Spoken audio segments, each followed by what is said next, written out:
It all started in a garage with one photographer's frustration. Todd Balsley couldn't find a camera strap that felt right, so he made his own. What began as a leather crafting hobby transformed into Clever Supply, a brand that now has world-renowned photographers lining up for their products. Their approach to working with photographers is equally revolutionary. They build genuine relationships by sending photographers products with zero expectations. This strategy paid off when street photographer Joe Greer mentioned designing a strap for over a year. By the time they launched their collaboration, his audience was primed and ready. The result? Thousands of straps sold. Even photographer Peter McKinnon, with millions of followers, showcases Clever Supply straps in his videos, not because he paid, but because he genuinely loves them. As the company grows from garage startup to established brand, they've proven that listening to your community beats following traditional business models.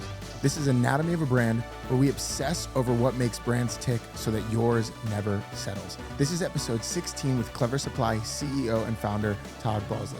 I didn't have coffee today, guys. I just realized. Not at all. You have any coffee? No. I might listen. How do you have this type of energy? This is the beginning of the podcast. How do you just wake up with this? This is the beginning of the pod. You didn't ask me. How do you wake up with this You got type him of coffee, you didn't get me coffee. Wow. How do you wake up with this type of energy? I don't get it, dude. You know, dude, it's because I did jiu-jitsu this morning at 6. Woke me up getting thrown. Who needs coffee? Yeah. Okay. Todd, how long have you been doing Clever Supply? Wow, this year is like 10 years. No way. Yeah, this is year 10. I actually didn't know it was that long. This is year 10. A decade. So decade. So yeah. Do you still love it? You hate it? You're dying? You're like, I'm out of here, man. Ebb and flows back and forth. No, I love it. Grateful to have been able to build something from, my garage into something that just started as a hobby that I love to do. And then, over time, just build it into something that I can provide for my family and something I love doing and just be able to make it my living. So so I'm intentionally not asking about what the product is yet, because I want to ask you a question that I ask a lot of product oriented brands that have like an actual hard good. Sure. I think I should ask this of every brand, but I, for some reason, really like asking it of those that make a product. Yeah. How would you describe Clever Supply if you could not mention any of your products? How would you describe the company? Okay. That's fun. I would say we make tools for photographers to try to help them get back to the soul of the craft. Love it. So then you're after the soul of photographers. There's something you do, tools, drive us forward into now what is the product that Clever Supply makes, and then we'll dive a little bit, because it's been used by some world-renowned photographers, some big names, Peter McKinnon and Joe Greer and some others like that. You can list off the names more than I could. The whole like Rolodex of people who have used your product that are making a difference in the space of photography. What is the product that Clever Supply makes? Yeah, so we're known largely for our camera straps that we make in-house. We make leather camera straps. We make both traditional split ring straps and ones that integrate with another very popular camera strap company called Peak Design. So we integrate with their hardware, and that's kind of how we got our name. Okay. We were one of the first to kind of integrate with Peak Design hardware and integrating leather with Peak Design. And so what was the reason you decided to collaborate with another camera brand to take their hardware, put it into your product? Was there some kind of competitive advantage you were thinking as a brand?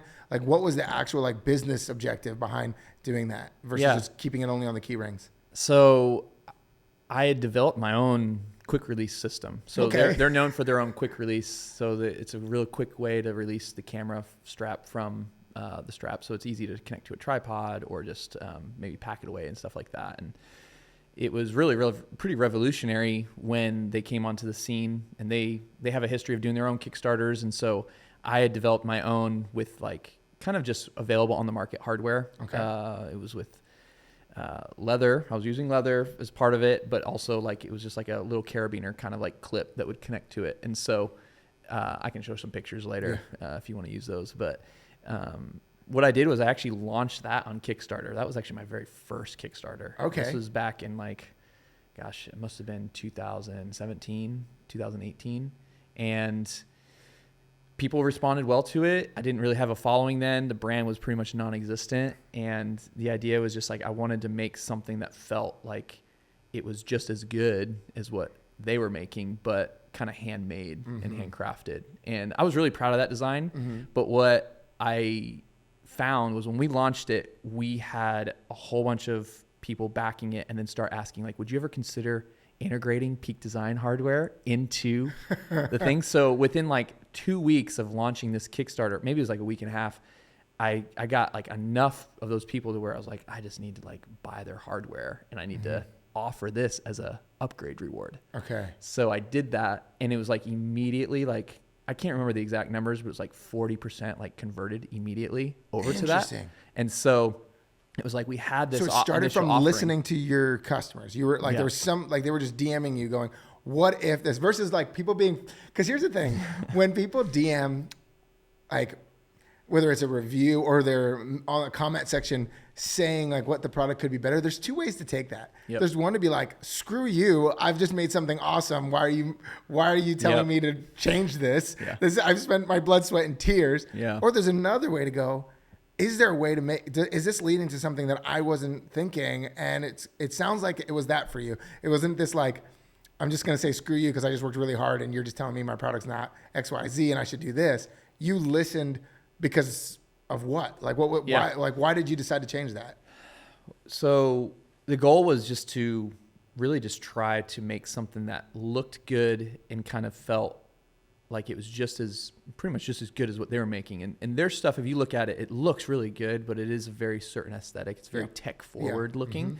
And so I was just really kind of drawn to like the more heritage look of things. So I wanted to incorporate leather and just kind of the brass hardware and stuff like that. But what people let me know really quickly is that, photographers are very particular about their gear and taking care of it. And even though the leather around it would kind of protect it and stuff like that, the fact that it had metal on it was just a turn off for a lot of people. And they were just like, they wanted to try it, but it was kind of a turn off. And so the Peak Design hardware as alternative did have like more of like a plastic polycarbonate kind of thing. And so I think just psychologically, people just were more drawn to that because they knew it wouldn't scratch their camera. They don't want to take a chance. And so enough people, just kind of like, I was hearing it in different places and photography forums and comments and DMs and stuff like that. And I was like, okay, I just need to like see what happens here.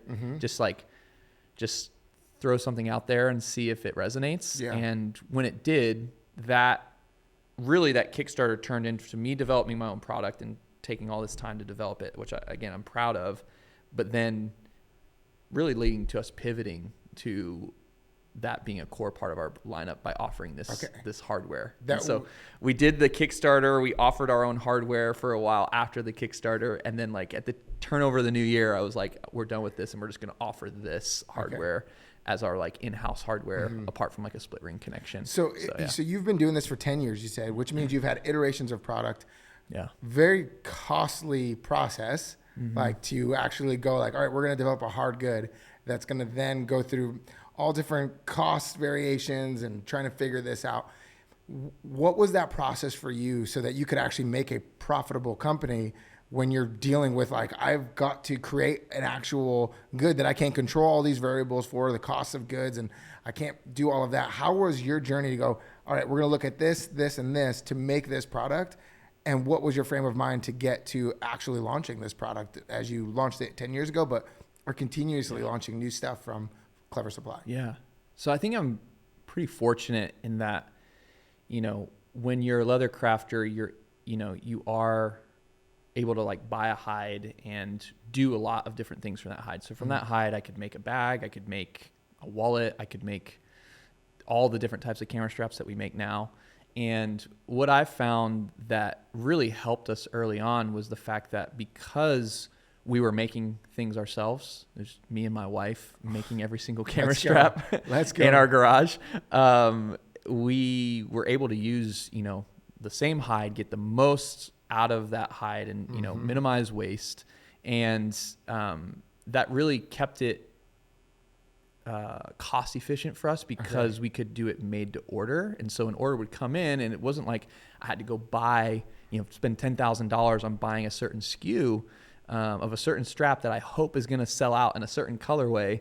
It's like I have these different colors that we offer, and I can make every single strap from those different colors. You know, and so that really helped us to where it's like the initial investment was a couple $100s in resources and raw materials versus like hundreds of thousands or tens of thousands of dollars maybe for another brand where they've got to get inventory bulk up and just hope they sell because they have MOQs to meet and all that stuff like that. So then in that, okay, so is made to order, what was that like? Is that a you going like, hey, this is a good marketing play for us, or you're like, this actually works really well for how we do business? Like made to order could almost feel like it has this like kind of like, whoa, that's custom for me. But at the same time, it feels like it also could be really labor intensive on one side for a brand to kind of do made to order. How do you wrestle with that? Yeah. I mean, I think with every leather crafter, when they start, that's all it is, because, you know, we went from, you know, it was great to have an order a day to, so 30 orders in a month maybe, to then 1 month it just all changed and it was like 300 orders in a month, and then, you know, going beyond that, you know, many more orders in a month than what that. changed? And so for us, we found I started really doubling down. So I kind of just backing up quickly. I started as a leather crafter, just making all types of leather goods. Okay. And I had been a photographer all my like young adult life. Okay. I started in high school and always had a love for it. Had a wedding photography business at one stage, and I picked up leather craft just as a hobby to just make all these different things. Made my wife bags, made wallets for people, stuff like that. And eventually I had a friend of mine ask if I would make him a camera strap, and he owns a film lab in Louisville, Kentucky, which is where I'm from. And when I made it for him, he was just like, just really impressed with it, really liked it. And just like, would you ever consider selling these wholesale? And just like a light bulb kind of went off. I was like, oh, this would be cool. Like, wow. It kind of got tiring for me. The excitement was the exploration of learning how to make the design and just like the creative exploration of tinkering and figuring it out. But once you've made a wallet and you've kind of perfected it for yourself, like it just becomes became a little bit grindy for me personally. This is just my personal experience. But something about making camera straps for photographers over and over again just like lit me up a bit, because I felt like, because I had moved on from it from a professional side, I'd kind of moved out of that industry and was working a tech job at the time. I felt like this was a way for me to be connected to the industry and to the like the culture that I just admire and love. And so for me, it felt like then, what was the question again? So I asked you two questions, so that's why I'm confusing you. So the one was about scaling up the made to order, and then the other question was around, you mentioned 10 orders a month started going, and then one month it was like 300 orders a month, and then the next month you're seeing an increase and growing. So like I'm thinking, a made to order camera strap, 10 orders a month, we got this. 300 orders a month. What increases? Okay, are we still? Is it still made to order, or is that marketing play? Right. And then how did you manage scaling? Yeah, that's great. So really, just for that first question, really I just think, when you're building a brand, it starts really small. So you're just doing it in a very organic, grassroots way, and so made to order is really only thing that makes sense, because you might have no customers in a week or a month. You know what I mean? When you're building this little tiny brand, back in the day on Instagram, that's kind of like how we got our start. And then kind of like this model of made to order, and scaling that, and kind of what changed. So we're doing that, and I decided to double down on photography after that friend. It kind of lit me up, and we decided to get rid of all our products off our website that weren't straps. And I was like, this isn't my day job at this point. There was no risk. I was like, this is what I want to do. And it was Clever Supply at that time? It was Clever Supply. Okay. Yeah. So I'd done that, and really I doubled down, and I had a few friends in the industry that were photographers. A buddy of mine named Benj, who lives out in Tacoma, Washington. His name's Benj Heisch. And he's just kind of a staple in the wedding industry. Kind of helped pioneer the PNW wedding scene and stuff like that. That was kind of like a big thing back in the early 2010s. And really, he posted about it on YouTube because he was doubling down on YouTube. This was actually during COVID. So wedding gigs are getting canceled. And we just found that photographers like him who had kind of a following on YouTube that decided to double down on it, they were looking for content to make. And so he was like, why don't you send me some more of your straps and I'll like feature them in a video. And he did. And it just was like something. Well, I think that's a fascinating call out right there for a second. Yeah. I think the idea that people are looking to make content and they're looking for good products to put in their content. So it's recognizing like the quality of your product made it so that making content about it was good. Yeah. Versus like, hey, I'm sending you a product and there's the packaging, the design of it, the quality of it, the look of it isn't worth talking about. And so people don't want to make content. They'll get sent stuff and they're like, make content on this. You're like, but you haven't thought through this. This product doesn't look interesting. It's not compelling. When I put this on camera, it doesn't feel like it resonates with people who are watching.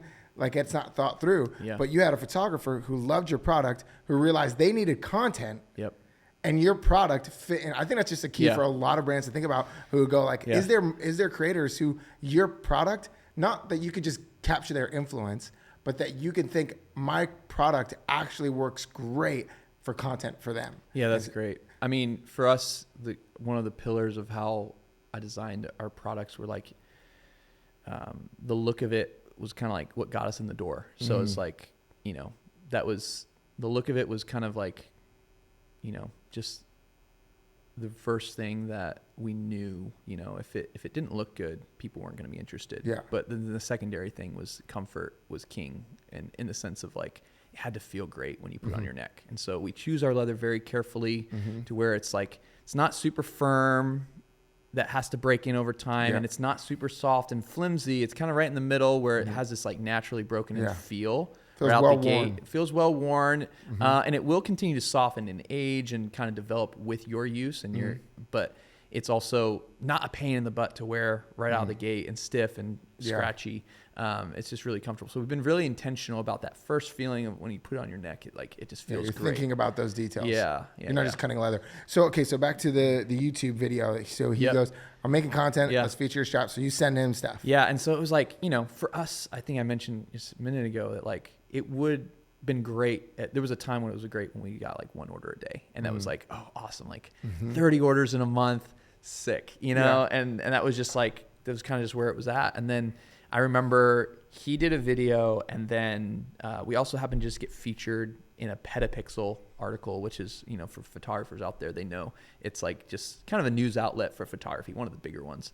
And they happened to feature the same week that he posted a video, and it was just like 30 orders in a day, and then 40 orders in a day. And it was like, before we knew it was like 300 orders in a month. And it was just like night and day. It was just like, hockey stick kind of growth. Wow. And all of a sudden it was like, oh, we found a customer base that's interested in us. And we just didn't know necessarily how to find that customer base. And so we doubled down on just continue to develop relationships, friendships with people that were kind of investing in YouTube, because that just felt like something that was great, and kind of working with them on a commission. So they still get a kickback, and they're getting, something that's worth their time and helpful for them. And then just kind of building and nurturing relationships with photographers in the community that, like the news outlets or these different avenues. It really started to open up my eyes, like, oh, this is a way that we could start to market our business and start to get the news out there of like what we're trying to do. And if you're into it, then, you know where to find us. And then if not, then that's fine too. So tell me about like a Peter McKinnon. Like, how does that happen? How does a brand like yours get connected with him? And then for people who don't know, like, because there's tons of people who listen to podcasts who have, like, for me, like, I'm learning so much of the photography space because our team is informing me on who's who in the zoo around photography and why that person's interesting. And I'm looking and watching YouTube videos based off stuff. So it's like, oh, that's a lens thing from so-and-so. And I'm like, well, what's the difference? Why does his name on it matter? Like, and they're informing me on so much of that. Give context to why a Peter McKinnon would matter to your industry and what that did for your business. Yeah. So Peter McKinnon is, one of the larger photographer YouTubers out there. A great guy out in Canada that has been doing it for a long time. He actually has a history in leathercraft too. So he has, if you notice and follow his brand, he's very much into EDC and very much into, he's big on the cameras, big on just amazing visuals, both from stills and with video. But he also takes time to kind of like and just enjoy his hobby of like EDC and stuff like that. So leathercraft kind of fits into that community really well. And he actually used to make EDC? Things.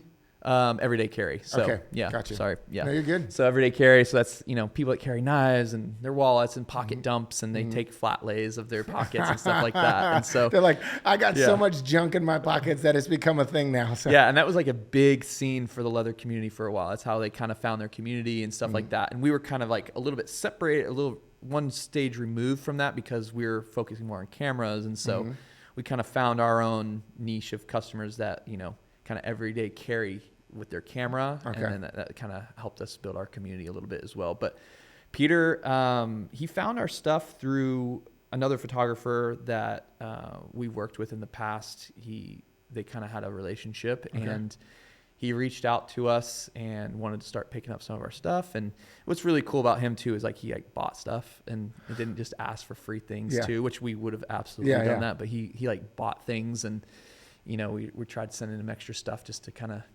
just of course, just to build that relationship. That's the smart move, of course. And so he was actually getting into film photography, I think a year and a half ago, and that kind of coincided with him finding out about our stuff, and it just made sense. He was getting these Leicas and these different cameras that kind of, because they're a little bit smaller, more compact, they kind of leaned a little bit more towards some of the straps a couple of the straps that we sell. And so he was taking an interest in that. But then we also offer like a camera harness that is like a way for like event photographers or wedding photographers commonly to carry multiple cameras at once.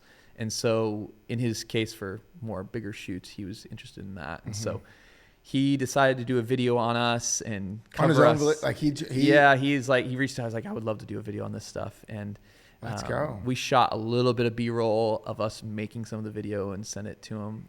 Some of our straps, and sent it to him. And then he incorporated it and just shared all about our products. And yeah, for that, it's just for any maker or any smaller brand, it's just that number of eyeballs. And, it's happens to be in a niche and in like a target demographic that we're also serving. So he usually speaks to photographers and videographers. So speaking right to our customer demographic. And it was really impactful. It was really powerful to be exposed to his audience. Because I think it's a good call out when we're talking about like products getting in front of people via different content creators or people who are making YouTube videos or Instagrams, thinking about, it doesn't matter if this person has 100,000 followers, but they talk about lipstick, but you have a product that you think, oh, they'll mention something about it in there. It's like, sometimes it's like, okay, that's it's like the Taylor Swift NFL effect. Like how many people watched the NFL just because Taylor Swift, and how that grew the Taylor Swift audience. Grew the NFL audience from all these Taylor Swift fans who now watch football. And then there's a bunch of people who hated that. You're like, are you kidding me? They're only watching football because of Taylor Swift. But there's sometimes these weird moments where they're cross niches can work. But most of the time you're looking at something going, is there somebody in my space? And it doesn't always have to be somebody with a large following. Is there somebody in my space that is looking to make interesting content? Yeah. Because content creators are always, like, if you're asking them what their struggle in their mind is, I got to make something interesting. Sure. Yep. So if your product can be featured in an interesting way, that's going to be more enticing for them to make content around, whether it's actually like the packaging it's delivered in or the product itself has interesting things in it. There's all kinds of these seating boxes that are done where the actual unboxing itself is interesting, and they film that. So it's getting more specific than going, I'm just going to send it to 100 people and see. And for us, it was one of those things where I was very grassroots about it with building like our relationships with photographers. I'd find them usually on YouTube or on Instagram, and I would just direct message them. And it's just like, hey, here, my offer to them was like, hey, love your stuff and would love to just send you some products. Yeah. No strings attached. Yeah. Just big fan. Yeah. And would love to send you some stuff. And genuinely, that's where it was. Yeah. I would, if they would follow up and share that they're down with it, then we'd send them a care package with a whole bunch of stuff, let them pick out some things, and then, maybe just follow up with them, hope they like it. But other than that, just leave it very, hands off and let them kind of decide if they want to do it. Because then there's that investment too. If they love it, they're going to want to share about it. Yeah. And so that's something we've just found, just instead of, trying to cold email with this big list of expectations. If we send you these things, we want this. Yeah. It's just trying to build a relationship. And, sometimes we send tons of emails or messages and do not get much of a response back. Yeah. But then you find those nuggets of those people that are just like, yeah, this is a great fit. This would be awesome for me, and I'd love it. So big fan of building relationships when it comes to these types of partnerships and trying to nurture something more natural as opposed to just out the gate cold, just trying to establish something. Yeah, you're looking for something a little bit more, feels like less transactional and way more trust building a relationship. So as someone who's built a brand, operating it, running it, has a team of people and people helping you, what's the thing that you're like, man, this is one of the hardest things about building a brand? Like, could be the operation side. It could be this, like, what's the thing that you're going, here's the thing I'm trying to solve over and over again. And here's how I'm attempting, I don't know, whatever it is. You're like, this is the thing that's really hard right now. Oh man, that's good. I think it's different at different stages. But I think it's just adapting to just that reality of like what maybe gets you some, so far in a certain season isn't necessarily what's going to take you further in the next season. And so that's kind of a stage that I'm in now where it's like, we aren't this like young kid of a brand anymore at 10 years, but we aren't this like big, massive brand either. We're kind of like this, I kind of tell people, we're kind of this awkward teenager stage of a brand where it's like, we've figured out some things, we know how to get some things done, and we've had some success and some things that we're building on. But with that comes scaling challenges and different things like that. So the challenges feel new and different. And so sometimes that can be exciting. Sometimes that can be discouraging. How so? Just different. How can it be discouraging? Because sometimes the challenges are just like that. It's that unknown of like, this is uncharted territory. I don't know what the heck I'm doing kind of feeling. And you're put back in that drive, that seat of like being the learner again, which can be uncomfortable. And so in certain seasons as a business owner, as an operator, you kind of, you may not be super excited to go back into that seat, but having that learner spirit, I think is really important. Always got like, the student mind, I think is a key thing to be able to be like a founder-led kind of like brand that's kind of carrying on for the long haul. And so that's something I'm learning all the time, kind of imperfully, a little bit. Shoot, dude, we all are. I remember when my son and I were having a conversation one day, and he loves to draw. So I've mentioned this in a couple other podcasts. He loves to draw, and one day he was having a meltdown because his drawing wasn't as good as he wanted it to be. And so him and I, right, like art is a big part of my upbringing, my family's upbringing. Everybody's doing some kind of art. And so he's frustrated that his drawing isn't as good as he wants. And I'm talking to him about the process of like, hey, where you are versus where you want to be. Look at your other drawings, bringing out other drawings. Look at your drawings now and see the progress you've made. But then he has this moment, he's just still frustrated still. And I'm going, well, what's underneath this, bud? Tell me what's going on. And he goes like, he's basically saying you can't fail as an artist because I'm not an artist if I don't get it right. And I'm like, where did you hear that? So I'm like, what is that? Like artists are always making mistakes and testing and trying. And then he, without even blinking, bro, he says this to me and I'm like, what? I was laughing and he was like, he's crying and I'm laughing. And I'm like, oh God, is this such a bad parent moment? But he goes, Bob Ross never messes up. Oh, wow. And it was the thing he saw in art class was this guy who never messed up. Yep. And so in his mind, when you're doing art, you never mess up because I'm sure they don't show. Even Bob Ross, he makes those fake mess ups where he's like, oh, we'll turn it into a bird.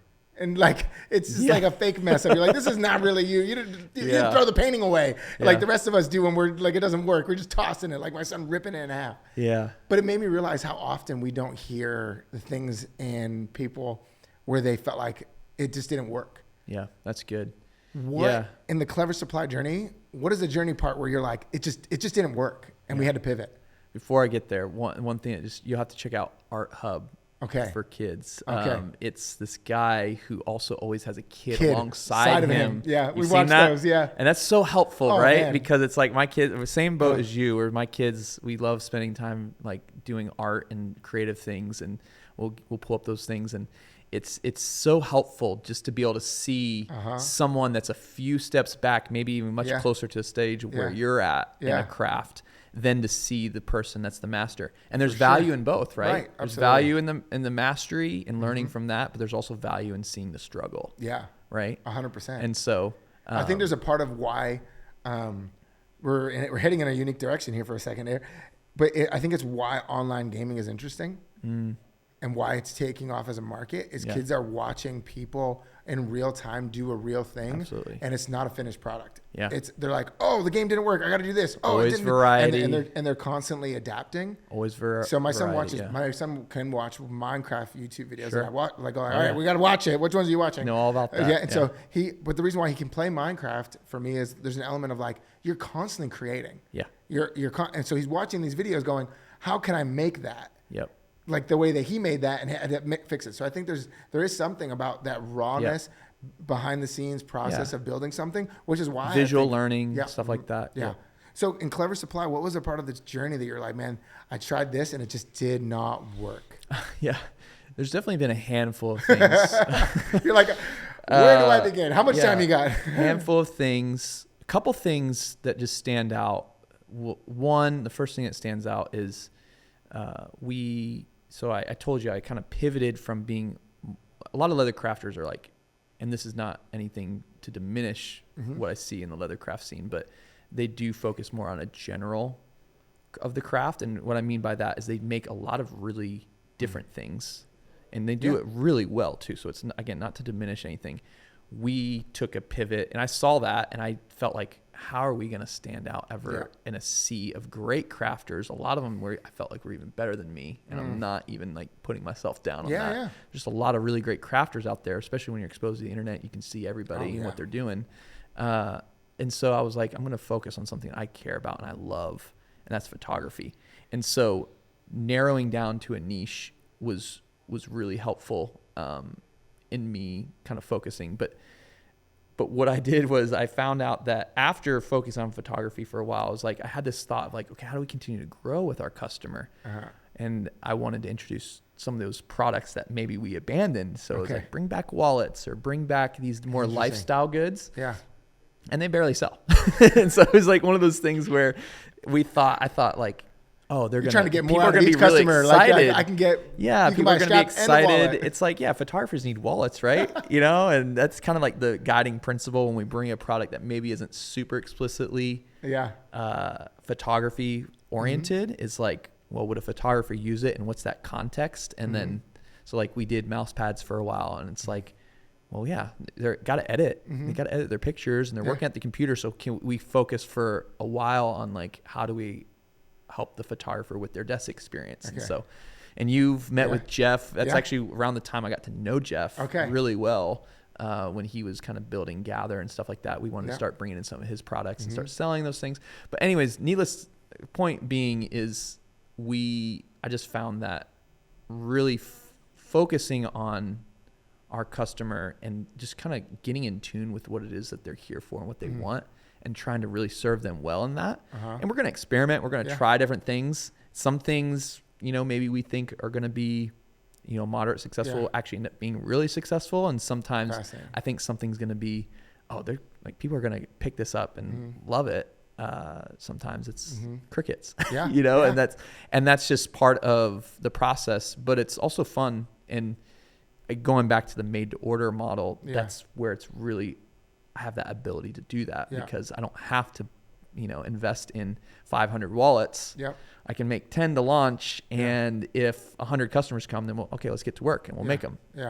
If 5 show up, then it's like, great that we only made 10. You know what I mean? So totally. That's the thing. That's great. Yeah. So, okay. There's three layers of questions we're going to ask before we wrap up here. I want to ask you about your most successful product, and you talk about that process and what that led to being your most successful product. How did that go down?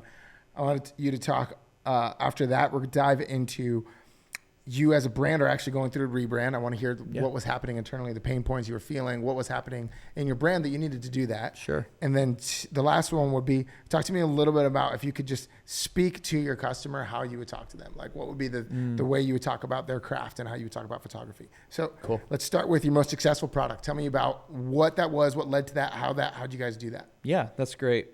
So up until our most successful product, we've launched a couple different Kickstarters, and we introduced a bag line, which we haven't really mentioned much. That was something that was kind of important to me when we went full time, is like, okay, growing with our customers, this concept of like, once they have a couple camera straps, we want to continue to serve them. How do we do that? And bags just felt like a very logical way to do that. And so we really just tried to find this natural way to marry heritage style product, aesthetic with a more modern camera bag. So camera bags, as you know, they have like a lot of features and a lot of compartments and organization.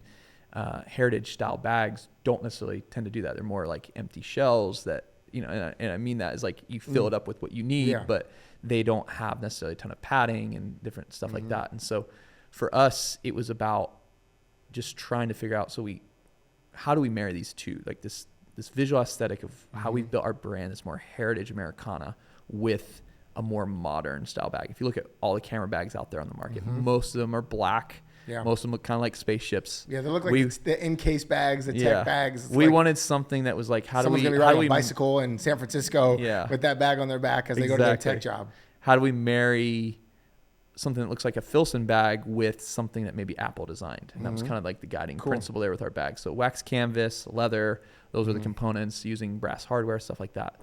So our Kickstarters have been a really big driver for helping launch our brand in kind of the next season as a brand and as we've grown. And those have been the most successful thing until, probably about 2 years ago, we were able to partner with a photographer named Joe Greer on something that he had an idea for, which was a short strap. And it's like, well, what's a short strap? Well, it's a camera strap that sits pretty high on your chest. And the vision... These existed in the market a lot or no? There isn't a lot of that. And what we found was no one was really making it. So he had another buddy of his who kind of tinkered with leather, make him one to start. And really the goal is he's made a name for himself and just focused on street photography. As a street photographer, this concept of just being ready for the decisive moment, always ready for the decisive moment, and kind of having your camera with you ready for those shots that you blink and you miss it kind of thing. And so he wanted a lot of camera straps, you'll see, they hang a lot lower. Some hang, more towards your belly button or like your belt line. And he wanted something that was closer on his chest so he could just kind of always have it in his hand, just up, down, taking a shot. And so he's also just very fashionable man that he is a very fashionable man. He knows. He's got an Instagram for his fits, his Instagram for his photography, and his Instagram for his running. He knows what he's doing. Talk about photography and running and how so many photographers run and how they like showing their Stravas and they like showing their photos. Yeah, so he knows how to really pair kind of everything about how he assembles himself in a way that's just great and really thoughtful and curated. And so what we found, we were able to be partnered together to kind of help manufacture and make these. It turned into something that was it was great. It was something that brought in a lot of new customers for us. I think we exposed some people to him and his audience as well. And we were able to serve like thousands of customers in a pretty short period of time. Like the next one of the, like there was a day that was just like I think we opened up our pre-order. So he had, the thing about what was interesting with Joe too, and not every creator that kind of creates a product has been doing this, but he'd been talking about making a strap for like a year or two. Got it. So he's talked about it. His his audience, I really think that they look at him as like a model for like kind of what they aspire to be, and, especially street photographers. And he's just a great, model to look to as someone who's done it, who's been self-taught, who's figured it out. And so he's, talking about it in his stories for, here and there for years. And then when we dropped it, it was like hundreds. I mean, I want to say it was definitely hundreds, maybe under 1,000, but not quite 1,000, but like within the first 48 hours, it was just a lot. That's a lot of camera straps. A lot of camera straps exceeded our expectations. And then what followed also, you would think that, it would just taper off, but it just continued to be very, very consistent. So fascinating. We were able to serve thousands of photographers in a period of time with him. And it was a very, very cool experience to just, one, be exposed to that many, new customers, but also to recognize that, wow, like this product, this simple product has such an impact on how people think about their craft, and just kind of comes alongside them and helps aid them in their process, and gets out of the way, but is a key part of their shooting process. Okay, so for sake of time, what I want to do is dive into the rebrand part of your journey now. Talk to me about what were you experiencing to lead you to choosing to rebrand Clever Supply? Yeah, so when I decided to make Clever Supply a thing, I'd been making products for a little while in my garage and just selling them. And the name comes from a fun little story about you. Yeah. So my name is Todd, and I don't think I've told this even on a podcast before, so this is cool. But my name is Todd, and if you remember even the movie, like The Fox and the Hound, the fox's name is Todd. Is it really? It is. That's awesome. So that cartoon, that old Disney cartoon, and the name Todd means clever or wise, like the fox. So okay. Clever, our icon is a fox. Yes. And, okay. And it kind of has a tie-in to my Got name. it now. And I see. I thought it was like, kind of memorable to like clever. You're thinking about names that are easy to remember and stuff like that. And so that's kind of where it all kind of came to a head. But so we had a good designer friend make our fox icon back in the day, our logo. And then over the years, as we developed more products and even developed our bag line, I realized we didn't have a really strong type logo. Okay. And so we worked with another designer to get that made. And as we're kind of nearing, like I mentioned, 10 years, pretty much this year, kind of the thought struck me I would like to enter into the next 10 years with a more cohesive brand identity and things like that. And so that also has helped kickstart some of our relationship and working together a little bit, but has been just kind of an important thing for me as we enter into the next decade, that we kind of just enter in with some cohesion and really some thoughtfulness. So the goal is not to blow up our brand identity and just start from fresh, or hopefully, and not cracker barrel it either. We're not cracker barreling it. Hopefully it'll feel like a nice evolution and progression that nods to kind of where we've come from, but also adds some more substance. So we're excited for it and in the process. You got a good designer working on it too. Yeah. It's a good guy working on it. I think it's Jordan Butcher. Strange Practice. Yeah, he's fantastic. Yeah.